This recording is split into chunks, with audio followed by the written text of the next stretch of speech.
এটা তুমি কি করলে? কেন মারলে আমায়? কি অপরাধ আমার? নাকি শুধু তোমার শখের বশেই মারলে আমাকে? আমার বাসায় যে ছোট ছোট বাচ্চাগুলো আছে, ওরা যে এখন অনাথ হয়ে গেল, ওরা এখন খাবার না পেয়ে যে শুকিয়ে মারা যাবে, এটাকে তুমি একবারও ভাবলে না?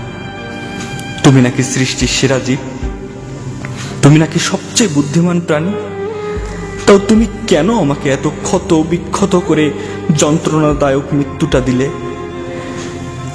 তোমরা শুধুই নিজেদেরটাই বোঝো। তোমরা খুব স্বার্থপর, খুব স্বার্থপর।